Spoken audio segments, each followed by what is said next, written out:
Coming to you from the HagmannReport.com studio, located in the Keystone State, birthplace of a mighty nation, it's your host, Doug Hagmann.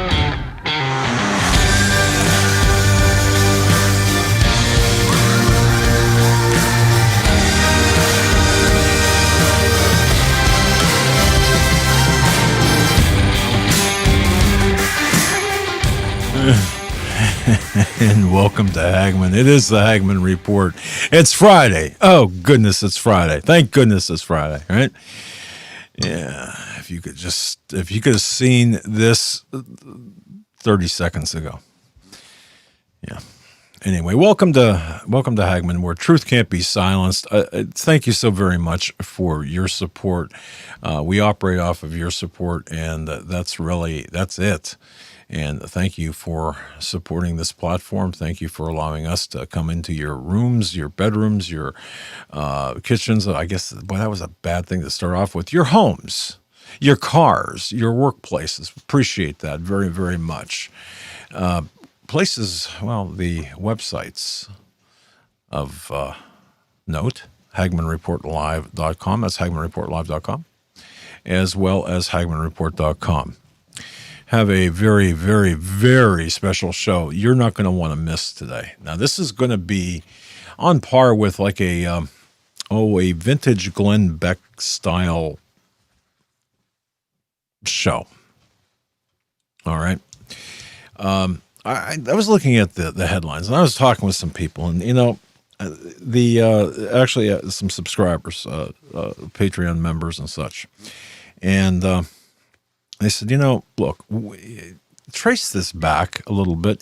Can you trace this back? Who do we blame, or who's controlling all of this? Who are the puppet masters of what we're seeing today? Now, you may say, well, wait a second. We went over this. We know it doesn't matter. It's happening. Well, it does matter, because this is so much deeper than you can imagine. All right. Now, funding for the research comes obviously from your support, but also comes from HagmannStore.com. Purchase of our coffee. It's gourmet coffee.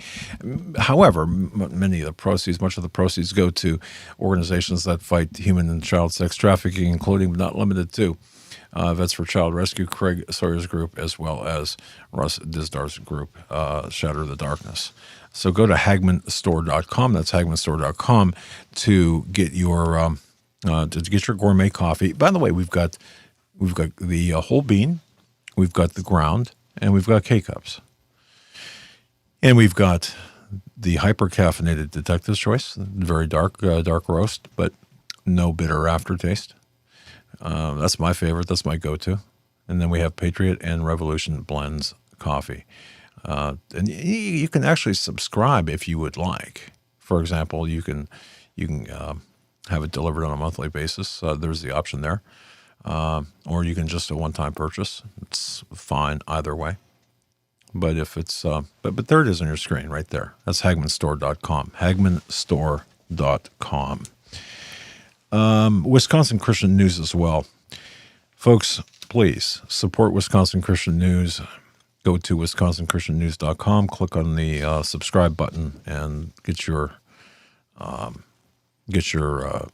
hard copy, digital copy, and also support them. All right. Couple of things. Hundreds of people have been arrested for looting, for their role in the riots across the United States. So there are some things that are taking place there. But I suppose the biggest news right now, if you go to, for example, if you go to Drudge, and people have to understand, Drudge is not a friend of the conservatives. I hope you know that. Drudge is not a friend of the conservative movement. Having sold that platform, it's my understanding that it was sold. I don't know the details about it, but it was sold some time ago. Again, that's my understanding, but it certainly is not a friend of the conservatives. They note, as of this morning, virus cases in the United States, coronavirus hit all-time high, new peak in Florida, real lockdowns in Texas. President Trump ignores Oh boy, there is a thread interwoven in the presentation I have for you today. Really interesting how this all fits together in a grand scheme of things. Biden, by the way, it came out and said, you know what? I'd use federal power to require every person to wear a mask. I had to take care of some business in an office outside of mine yesterday. I didn't say anything about this last night because it was just it wasn't the time, and it was unbelievable. It was this mask business is out of control, and I'll tell you something. I laugh in the face of people who believe that this is going to protect them. A mask is going to protect them. First of all, the micron size of the virus is much smaller than the size of the, generally speaking, any cotton mask, but the majority of masks out there. All right, if that's what you're concerned about. But I mean, this business went through a whole production. It's actually I had to have some things. I had to have some documents notarized. All right. And my parting words were, I'll never, ever, ever use your services again. And not only that, not only won't I use your services again, I'm going to tell everyone I know not to use your services. Talk about sheeple. Seriously. Again, Biden says he'd use federal power to require everyone to wear masks. A number of sheriff's departments saying, "Look," and police agencies, we're not going to enforce these edicts. So, look for trouble. Look for trouble to start. All right, I'm going to play you. I'm going to play first of all. Have Eric play a 2-minute video clip from Tucker Carlson yesterday. And if you haven't heard this, here's my message to you. This could be you. This could be, and if you're a guy, this could be your wife. This could be your mother. This could be your aunt, your sister. It's coming. And as the program unfolds, I will show you who's doing it, why, what their ultimate objective is. It's deeper than you can even imagine. This is Tucker played this yesterday. This is a woman who was driving with her child in a car and comes upon a group of protesters. Now, that's not my word. That's their word. And they're jumping on her car. I'm setting the stage here. Jumping on her car, prohibiting her forward movement, scaring the crap out of her.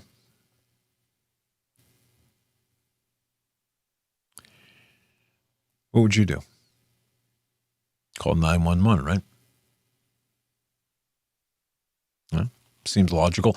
Now, I may not do that. I'm just telling you up front, I probably wouldn't do that. There are things called speed bumps, voluntary speed bumps. Just saying.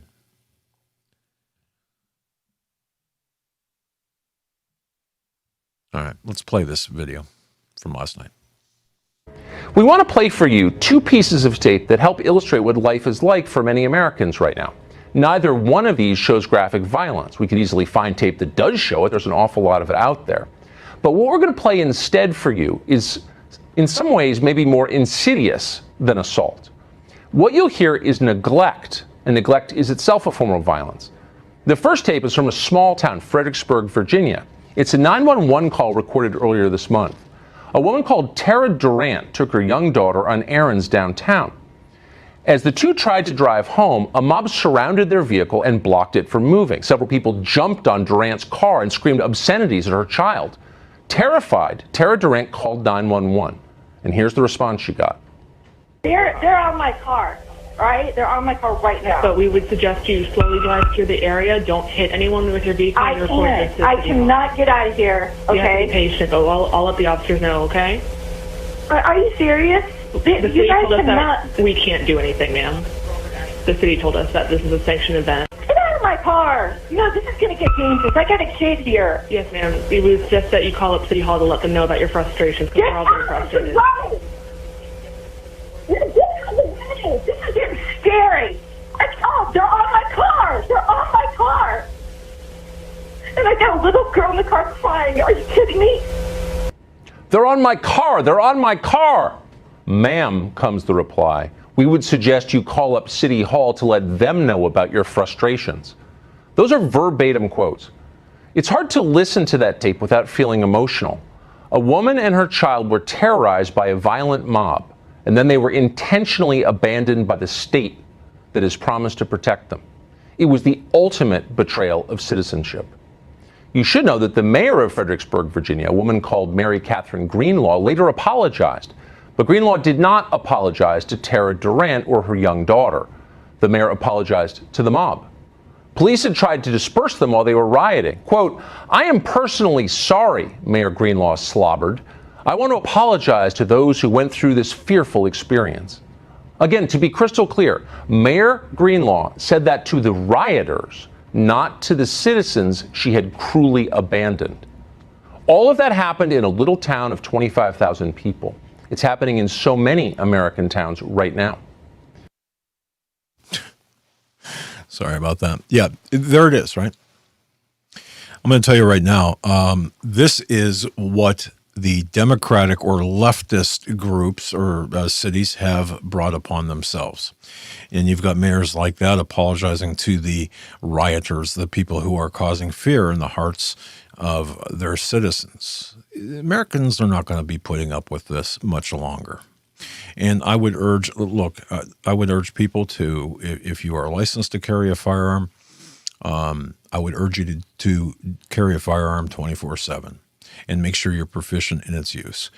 If you're unlicensed or if you don't need a license, if your state doesn't require it, I'd certainly carry it 24/7.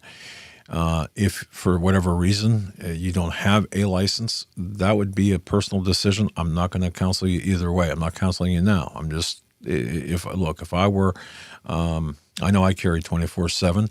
I know that my family members carry 24/7, and it's just the way it is. It's the world today. Because if I ever found myself or was with my wife and that happened in that position, look, I'm too old to fight. I'm telling you right now, I'm not going to be throwing punches. It's going to end a different way. So why is this happening? Who's behind it? What in the world is going on? I want to give you a kind of a slideshow presentation, if you don't mind. And because some of this writing, I'm going to tell you what, if you're listening to this, I'm going to somewhat narrate this. And if you're watching this, I invite you to watch along with me. Again, this is my Blackboard presentation of the who and why behind the events in 2020. So what you can do, Eric, is you can take me out of the picture and as we go through these, because some of the slides are, they may have the smaller print. Some of the slides might not work well, and I'll leave it up to you. But really going to take a look at who and why. Let's go to the first or the next frame here. Let me see if I've got this up on my computer, I believe. All right. I showed this picture yesterday, and this was from one of the riots, not a protest, but one of the riots. And I'd like you to take a look at exactly this. You've got a Black Lives Matter representation on the face mask. You've got an Islamic symbol or writing is a symbol on the shirt. And why I found this interesting is some of these very same women, the very same people who are protesting or rioting on behalf of Black Lives Matter are also on par with the pink hat movement, the feminist movement, the Muslim movement, the people against homophobia, the people against Islamophobia, all of the phobias. You can tell in this one picture, really, there's members of Antifa. This was admitted later during this interview. There were members of Antifa in the crowd behind her. So what you see here is a blend of Antifa members, Islamic sympathists, people who sympathize with the Islamic terror organizations, including but not limited to unindicted co-conspirator at the Council on American and Islamic Relations, and then, of course, Black Lives Matter. Black Lives Matter having been formed in 2013 by 3 individuals, one a confirmed and a proud lesbian, and you can research Black Lives Matter yourself. These groups, what you're seeing take place, and I said this before, but I just want to, again, just to verify this and present this coherently, or as coherently as I'm able to, you're seeing a very highly organized insurgency. There are multiple groups at play and at work here, and there are some common threads between these groups. And as I described, I think it was yesterday, if you have a rope, and if you look at the cross-section of a rope, like a nautical rope, you can see the different threads, and the different threads form the strength, or they create the strength of the rope, the tensile strength of the rope. This is what we're seeing, this interwoven aspect of these different groups. Okay, so that should serve as Exhibit A in this. Let's go to the next one. Of course, you heard one of the the intended consequences of what is taking place. You heard that caller moments ago that was featured on Tucker Carlson. And there's a portion of the transcript. And I froze that because look at what the dispatcher says. Yes, ma'am, we would suggest you call up City Hall to let them know about your frustrations. Now, there was another panel, which I did not copy, that laid the blame, or that stated that this was a sanctioned event by the city leaders. Okay. What about the city leaders?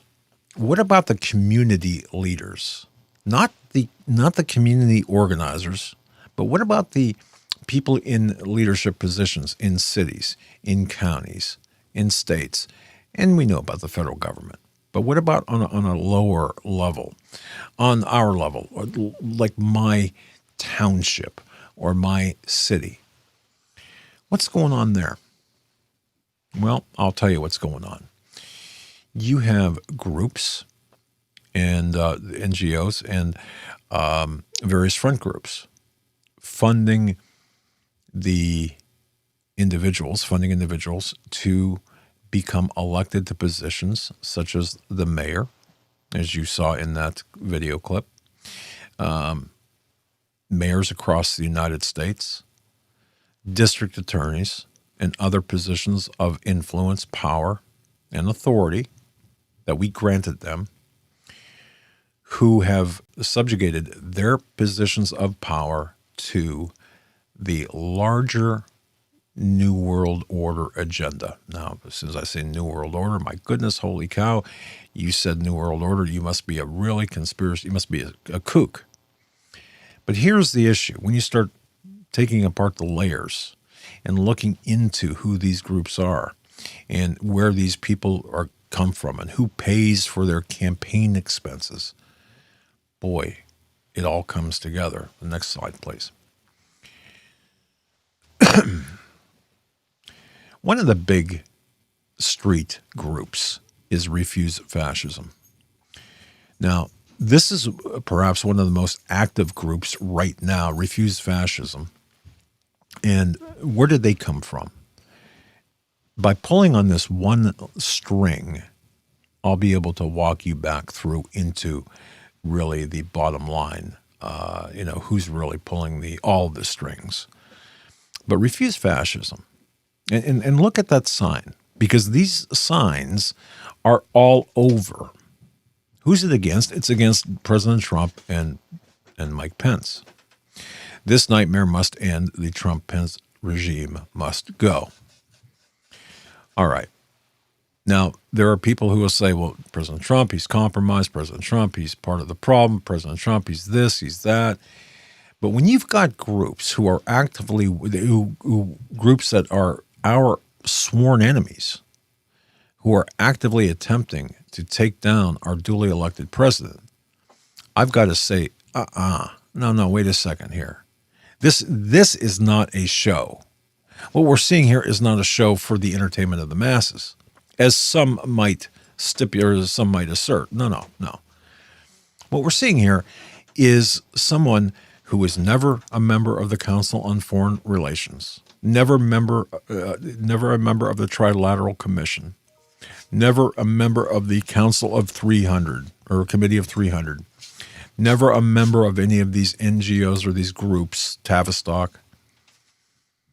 None of that. A complete outsider. So it stands to reason that the insiders, those people I just mentioned, are going to declare war against President Trump. Again, remember what happened in Chantilly, Virginia, back Obama and Clinton, when Obama was named the heir apparent, as opposed to Hillary Clinton for that, the 2008 election. Remember that? That was decided in the smoky back room of a mansion in Chantilly, Virginia. It's going to be him. You wait. It's him. And I would assert that contend that the reason for that, the population of America, including and especially the conservatives in name only, the Republicans in name only, the right in name only, would be more open, because here we have a very articulate, with a teleprompter only, black man, arguably Arab, but okay, black, who could sell the lie better than Hillary Clinton. There's a level of dislike about Hillary Clinton by members of the CFR, members of the Trilateral Commission, the Committee of 300, and some of the bigger groups. Some, they don't like her. But it's not really a question of, do I like her? Do I like him, meaning Obama, better than Hillary Clinton? It's a question of who can push through our agenda the most. That's what this is all about. All right? So, that day in Chantilly, Virginia, that meeting with Obama and Hillary Clinton, it was decided Obama would be the point person. 8 years of Obama. Now, there's a 16-year plan, of course, that was decided at some point by the same groups of people. Obama, 8 years, Clinton, 8 years, and by that time, this country, you wouldn't recognize it. Fine, Obama had his 8. Now, I would also stipulate there, as we talk about the Obama regime, I wouldn't call it an administration, I would call it a regime, because why? Because he was not constitutionally eligible. I'll contend that.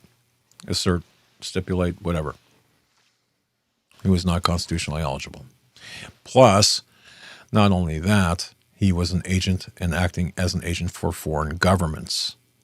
Remember what happened when he was a junior senator. He was tapped as a junior senator, and I remind people of this all the time. He was tapped to serve on the nuclear disarmament process between the United States and Russia. Remember that? As a junior senator, the Lugar Committee. Well, you might say, well, that's good. That guy's smart. Okay, No, he's not smart. No. But that was one of his jobs. So they flew over to Russia, the Lugar. Him and Lugar and staffers flew over to Russia. Perm, I believe it was, airport. They got stopped. Why? Because of Obama's papers. His diplomatic papers did not match his personal identification. Stopped by the Russians. Think about that. You would think that would have made news. Yeah, it made news for about 15 seconds, and there was, I think, a 2-paragraph article in a publication somewhere, maybe. But you saw what 8 years of Obama result. You're seeing the results of 8 years of Obama right now. The other thing, I'll just leave it there. I mean, it's fundamentally transformed the United States. There it is, 8 years. When President Trump was elected, bypassing the approval of the CFR, and by the way, the CFR, big time, and especially the Club of Rome. Now, I'm tossing out names of groups, and you may be, Club of Rome, what's that? Something out of the Vatican? Is that what that is? Or, the Committee of 300. Well, that sounds pretty conspiratorial. That sounds like you're whacked out. No, this is all going to have a golden thread to this. All right, so let's go to the next slide. What's this all about? There was an unnamed Fabian socialist who stated this: socialism has nowhere to go but to communism, and communism is merely socialism in a hurry. We talk about Fabian socialism, the Fabian socialists. You talk about different, there it is. The need is, and I think everyone knows this, you need to bring socialism into the United States, make sure that we have socialism firmly rooted, and then gradually move to communism. Because you cannot have a single global governance power structure without communism. It's got to be a communist framework. That's what they're working on. Okay, let's move to the next one. Next slide. So who's pulling the strings? Who or what organizations are behind this agenda? And take a look at this. You may or may not be familiar with some of these names. The Committee of 300, also known as the Olympians. Now, a subset of this Committee of 300 is the Club of Rome. A subset is the Venetian Black Nobility. Now, hold on. No, I'm not talking about the color of anyone's skin. Black meaning covert, unseen, occult. The Venetian Black Nobility is comprised of the oldest European families. And you know how people will throw out, well, it's a Rockefeller and Rothschilds. And well, the Venetian Black Nobility, the grouping of the oldest European families, the covert and occult, they run. They're pulling the strings. In fact, their power surpasses that of the Rockefellers and the Rothschilds and others. In totality now. Perhaps not individually, but in totality. So the Venetian Black Nobility. So you've got the Committee of 300 and their subsets, the Club of Rome, Venetian Black Nobility. I would urge you to study every one of these. Start with the Committee of 300. Dr. John Coleman wrote a great book about it. Study the Committee of 300. Study the word Olympians, or study the Olympians, the group. Study the Club of Rome and the Venetian Black Nobility. And then you've got the German Marshall Fund. Oh, what's that? That sounds pretty innocuous. Well, a subset of that is the occult practices of the various groups, including, but a subset of the Committee of 300. And then the UK version is the Royal Institute for International Affairs. What's that, you might ask? I'll get to that in a little bit, but RIIA. All right, let's go to the next one. Now, go ahead and expand this, because this is important for people listening on the radio. I'll explain what this is, and for those people watching, you could take a look. All right, on the graphic on the right, here you've got really the structure, the infrastructure of the New World Order, or a one world governance. That's probably better. You know, this NWO, this, you know, it almost, again, it sounds too conspiratorial, although it's accurate. People might get turned off by the terminology.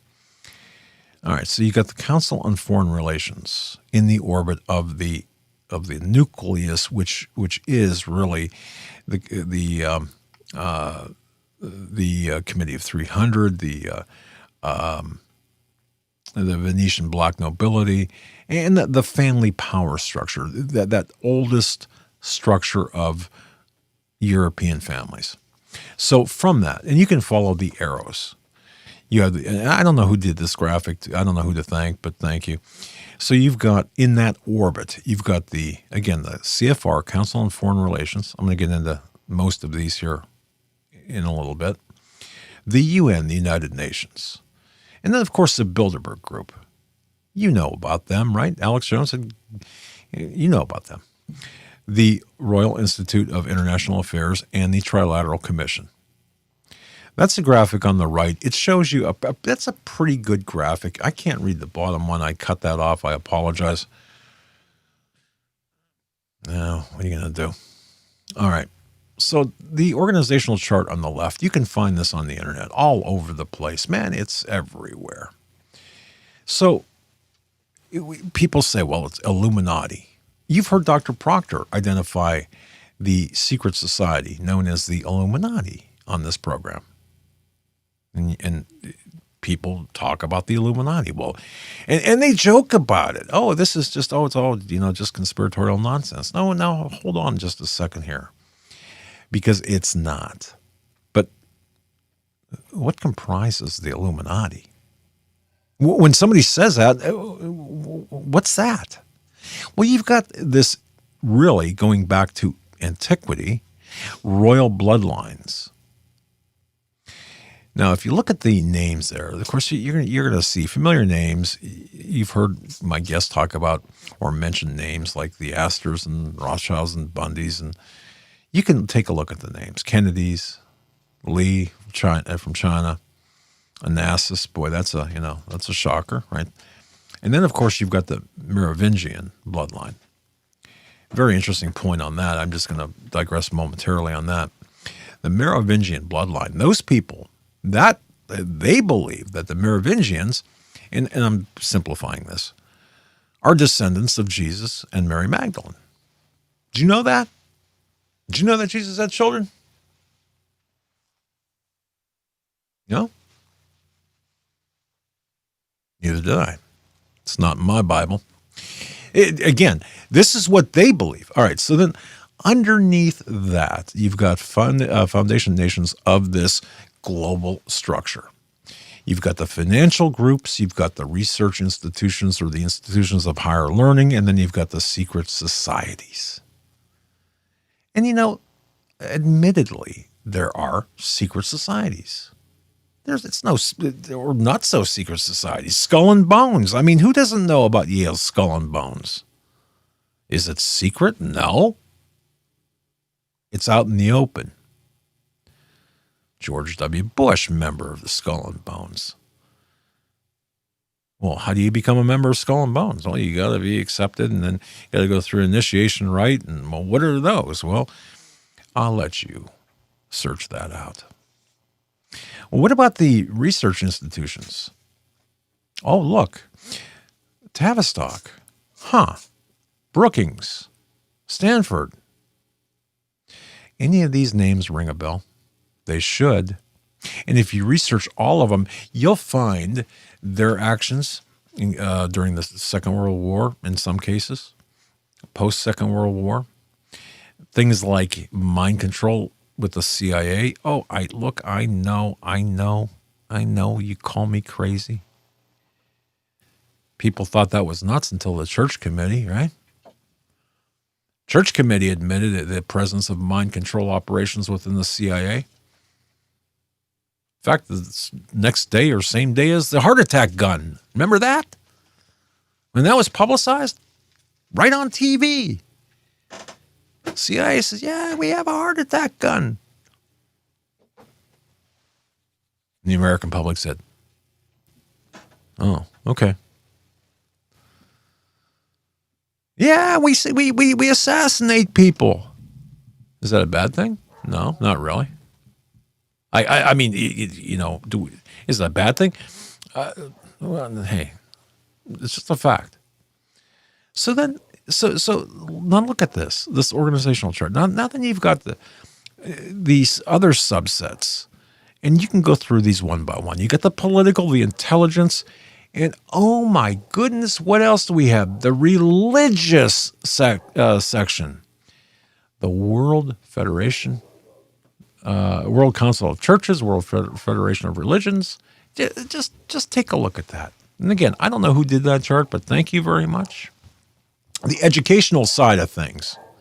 Ladies upset. The studio dog's upset about all this, in case you hear her in the background. UNESCO, part of the United Nations. Lucius Trust, what's that?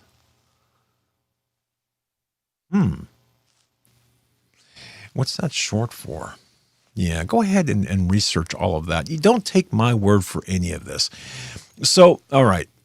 But how do you get from that to the picture of the woman on the street with the, mask, Black Lives Matter, and boy, there's got to be a lot of stuff going on in between. Let's go to the next slide. We'll get to it. Well, when you start taking this apart, and I want to thank, this is from Dr. John Coleman.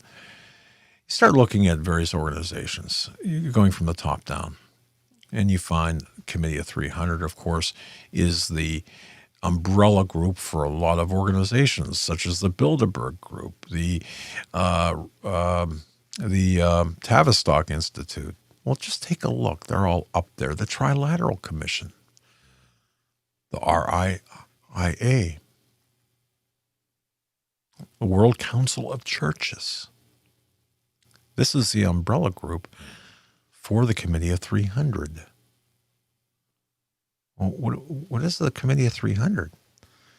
Well, that's a non-elected group of individuals, families, corporations that really call the shots. They're the string pullers, and all of these others are subparts. Now, above that, you've got, as the previous slide showed, excuse me, you have you've got the royal families, or the families of antiquity through history, the 13 bloodlines in the associated families. Excuse me. Talk amongst yourselves for a minute.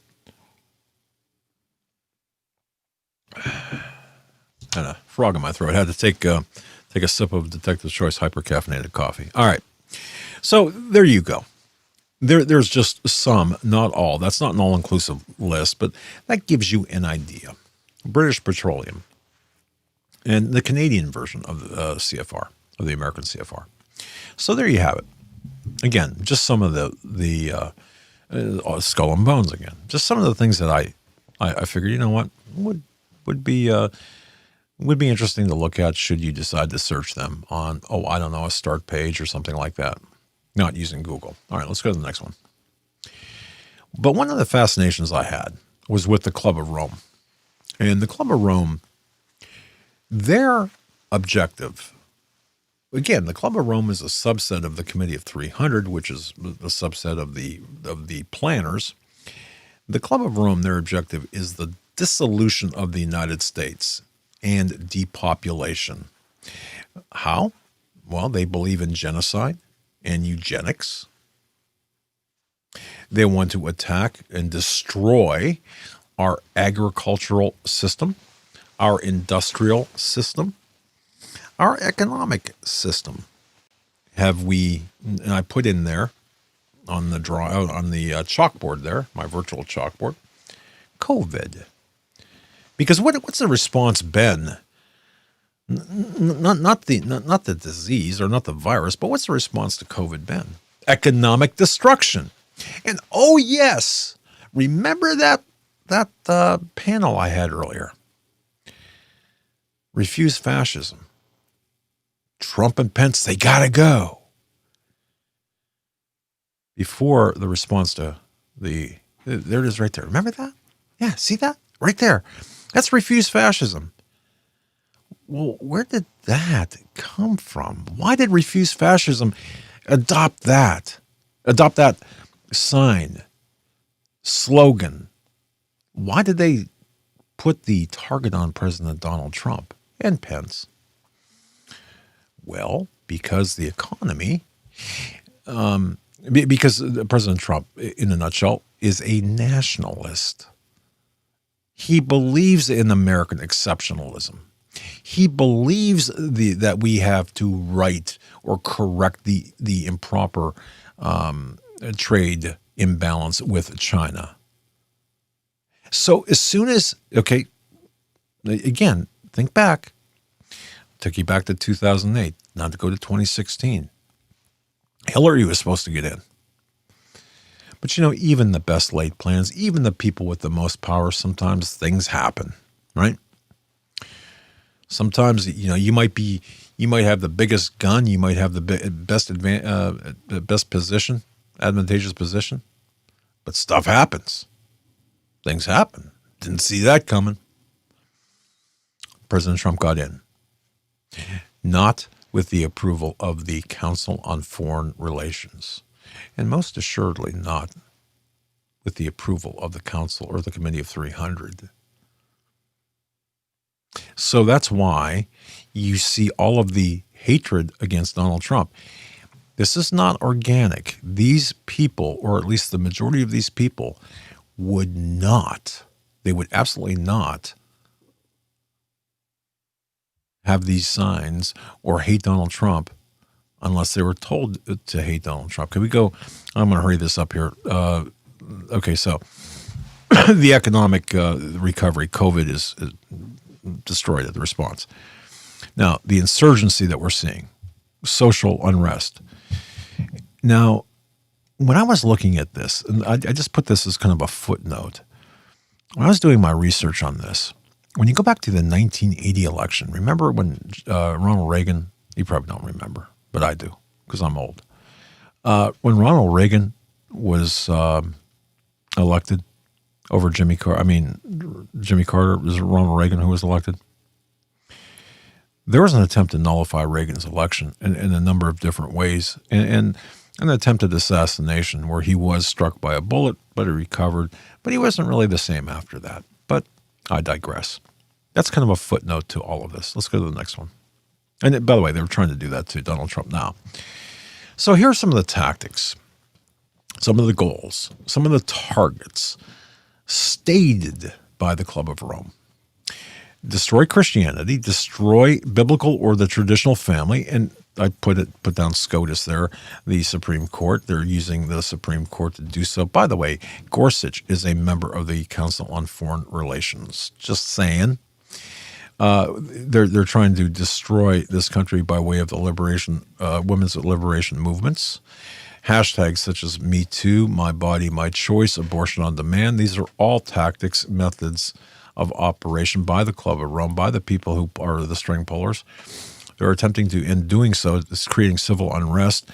They want to destabilize the United States. And how are they doing that? Take a look right below that. Black exceptionalism. Only Black Lives Matter. How dare you say all lives matter? You say all lives matter, you're a racist, and we will ban and censor you, and I'll slap you silly. They're also doing it through youth rebellion, such as Antifa. If you look at the demographic of those people out there setting fires, looting and such, you're going to see a younger, relatively younger demographic that comprises Antifa. So you've got black exceptionalism combined with youth rebellion. So then targeting the political process, well, the people in power speaking for or representing the Club of Rome and other people, hey, you know what we got to do? We got to pass, you want to have voter ID? No ID to vote. Mail-in ballots. Everybody just vote. What the hell? Throw in 2, 3, whatever.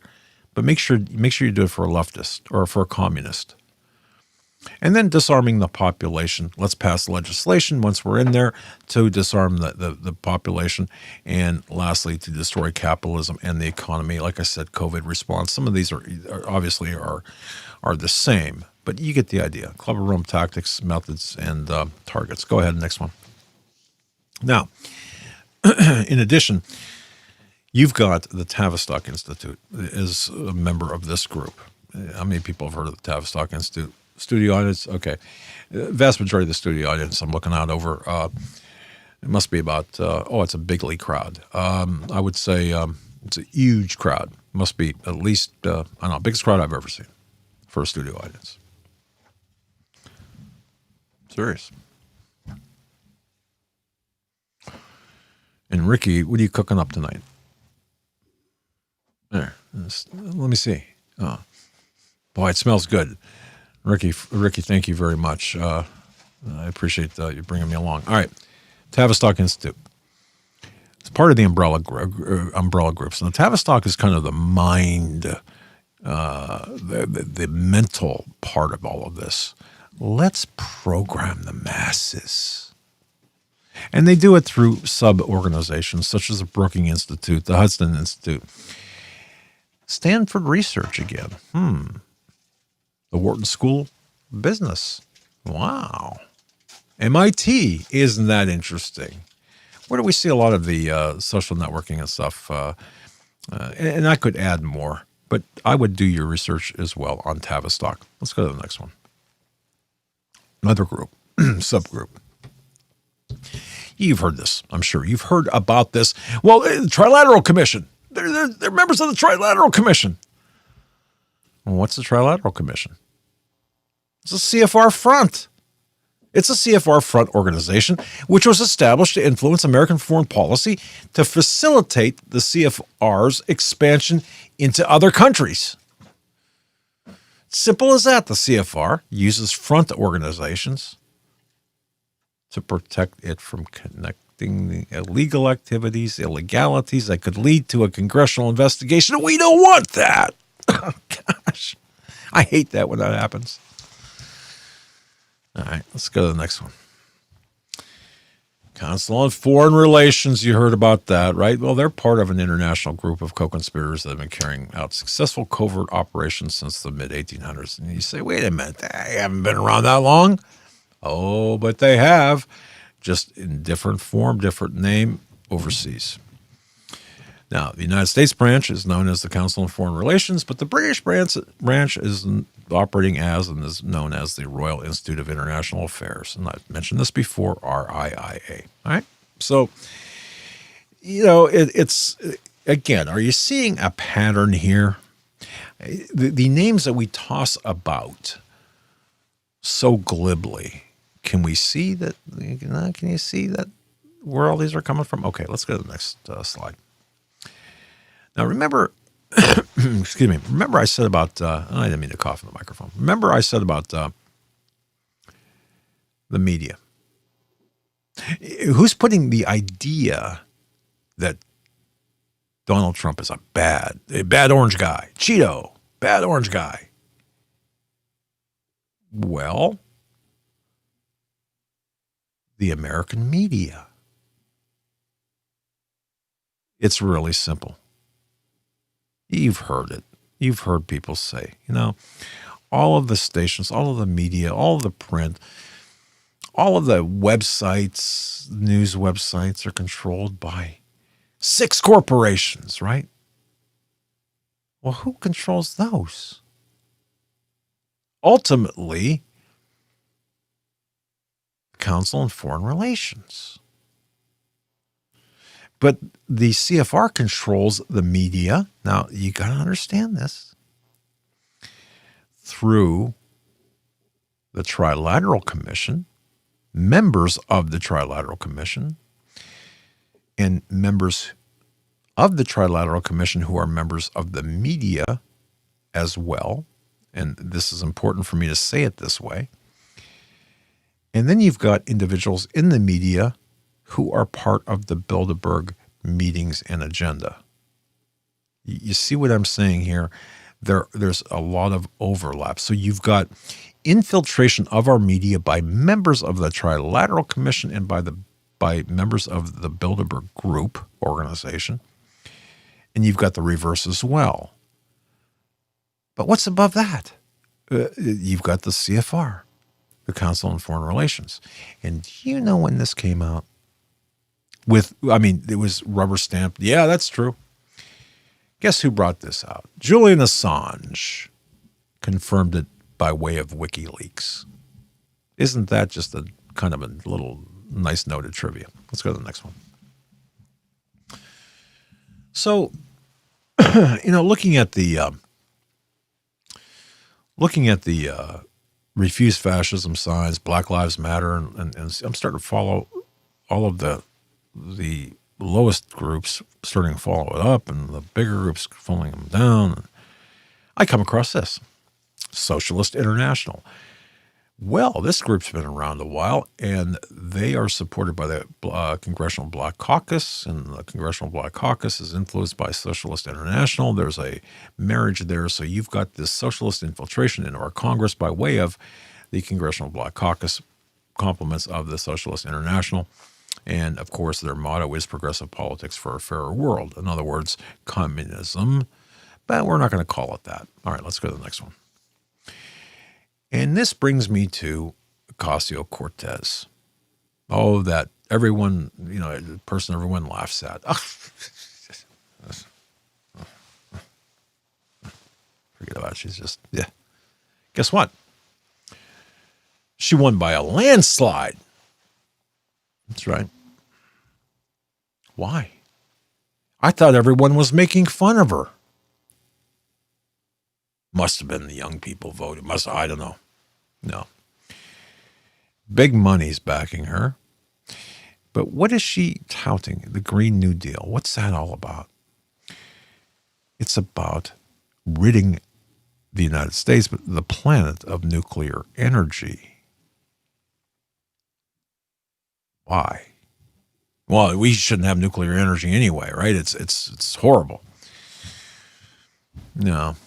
It's safer than you might think. But regardless of what you think, it doesn't matter what you think, it doesn't matter what I think, they're targeting nuclear energy as a method of power, not of weapons, but of power, because they want to deindustrialize the West. Let's go to the next one here. I'm watching the time. And, of course, we have our friend George Soros. Oh, my goodness. Everybody is saying, it's George Soros behind it all. To an extent, you're right. But George Soros he's not the doorstop. He's not the end. He's not the buck does not stop with George Soros. Well, it kind of does in certain cases because he wields a lot of money. But Soros funds a group of international foundations. And, of course, the top 12 foundations, you ready for this, are controlled by the Council on Foreign Relations. Foundations are used by CFR to funnel corporate and personal wealth into the policy-making process. And there's all sorts of benefits for this. Tax-free. Oh, my goodness. It's just, everyone's happy. Well, who are these? Who are the foundations? Now, they change. Although there are 12 here, this is not, including the Open Society Institute, this is not an all-inclusive or current necessarily list. But you've got the Ford and Lilly foundations, the Rockefeller foundations, Duke Endowment. You can read them. Carnegie. This is how Soros operates, in addition to Open Society Institute as well, the Open Society Foundation. But you're looking at nearly, and this is an old number, okay? Well, I'll tell you what, let me go back and look at the last sentence here. In 1970, there were 7,000 foundations that controlled $20 billion in assets. Does that say 70, Eric? Yeah, it does, right? I want to make sure I got that right and it's not 90. Okay. 1970. All right. So nearly 40% of those foundations, their assets were controlled by the top 12 foundations. Again, this, now, you look at this, 50 years old, has it changed? Not much. Not much at all. I would urge everyone to take a look at George Soros, look at the Council on Foreign Relations, look at the current list that the CFR uses to fund or for funding, and who George Soros is connected to. Now, those are not 1970 foundations listed. Those are foundations listed that are involved with with CFR, but those are not the original 1970 foundations, to my knowledge, although it doesn't preclude them to be. All right, next one. So let's look at the Open Society Institute. What's George Soros everywhere. You just can't, well, the Open Society Institute issues grants to promote and fund abortion. Now, they do a lot more, but that's primarily what it's all about. They are promoting eugenics, genocide, and population control? ? I don't know. You tell me. Are they? Next one. Back to the CFR. They're the founding members, by the way, including Herbert Hoover and others. But anyway, the CFR was founded on July 29th, 1921. That's reported to be a U.S. nonprofit think tank. This is how they promote themselves, specializing specializing in U.S. foreign policy and international affairs. This is where private and government interests kind of overlap. And you can visit them. They have an office in New York City. They have a satellite office in Washington, D.C., to Hillary Clinton's delight. All right, next one. All right, I want to touch on this real quick here. This is what Eric the Tech had found, and this does relate to what we're talking about. It absolutely relates to what we're talking about, because all of these groups, Apple, Google, which I didn't put on here, but they're all controlled under the umbrella of the Committee of 300, their management, their staff, and then the subgroups. What we were talking about earlier, and by the way, I'm just going to leave that. I had so much more to get into with respect to the string pullers, but if you want, let me know. We can do it again. Leave a comment in the YouTube section. We can continue with this. But I want to get this out here because this is, again, it's still part of it, but it also is something that Eric the Tech had found and we had searched. In the Sun this morning, your iPhone has a hidden map of everywhere you go. And I wanted to screen capture this from the Sun and print it or put it on the screen for you, so you can use this. So there's instructions here how to find your iPhone location map and then how to delete iPhone significant locations. And I apologize if you can't really read that, at least the bottom part. But I don't have to read it. You can go to the Sun, look up this headline, logged your iPhone as a hidden map of everywhere you go, how to find it, how to find your iPhone location map, go through that, and then how to delete significant locations. Is there another one after that, or is that it? Okay, good. I want to rush through that because I want to get through all of those. So do yourself a favor. If you're listening to the sound of my voice, you have an iPhone, or if you've got an Android, and if you don't want to be surveilled, leave your phone home. Simple as that. If you say, well, I'm not comfortable with that because I want to have a phone, before, back, I don't know, before I used to carry some dimes, then I went to quarters in my car. So if I broke down, I could walk to a payphone. Well, you can't find payphones anymore. So yeah, I can understand. If you can't get yourself a burner phone, an old style phone that you can toss, then if you have to carry a cell phone for emergencies, get yourself some sort of a mobile Faraday cage so that no one can track your movements. Because if you have an iPhone or an Android, a smartphone, I'm going to tell you right now, you're not going to outrun it any more than you can outrun a bullet or a radio in a cop car. You're not going to outrun it.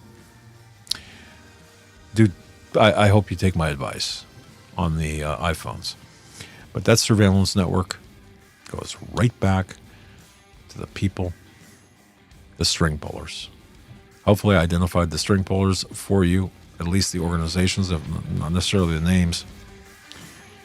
I got so much more on Refuse Fascism, Black Lives Matter, but you get the idea.